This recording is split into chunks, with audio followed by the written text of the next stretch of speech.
Loqma ta' sigaret li ġiet elevata minn taħt ċint taħt siġra fil-bidnija instab illi kellha traċċi ġenetiċi jew aħjar id-DNA ta' Alfred De Giorgio li flimkien ma' ħuh George u Vince Muscat jinsab mixli bil-qtil tal-ġurnalista Daphne Caruana Galizia.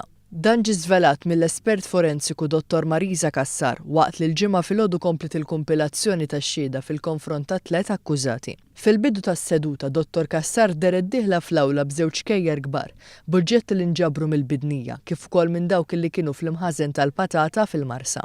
Fil-qorti l-esperta nominata mill-Maġistrat Ant Nivella xiedet kif fl-esebiti kien hemm profili ġenetiċi ta' 12 persuna li tqabblu ma' tal-aħwa Alfred u George De Giorgio. Kien hawn li rriżulta li s-sigarett li nġabar minn taħt iċ-ċint fil-bidnija kien ta' Alfred De Giorgio. Fis-seduta tal-ġimgħa filgħodu ħareġ ukoll li l-filmati li ttieħdu mill-buwaddasa tal-Forzi Armati ta' Malta bejn l-4 u 8 ta' Diċembru li għadda b'kamera GoPro u li kienu miżmuma kemm fil-kompjuter tal-Armata kif ukoll f'SD card intilfu minħabba ħsara. Dan fil-faċċedu Matthew Sant fejn qal li jura bajnejh dawn il-filmati li ttieħdu fuq l-istess kompjuter. Iżda jidher li għal xi raġuni l-informazzjoni jinqerdet.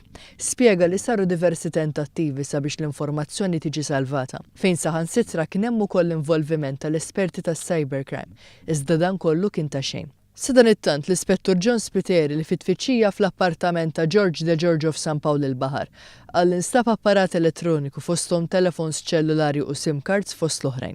Semma li fil-kamra tas-sodda matrimonjali ta' De Giorgio instabu xi karti fosthom dokument bl-akkużi li jmorru lura għall-2008.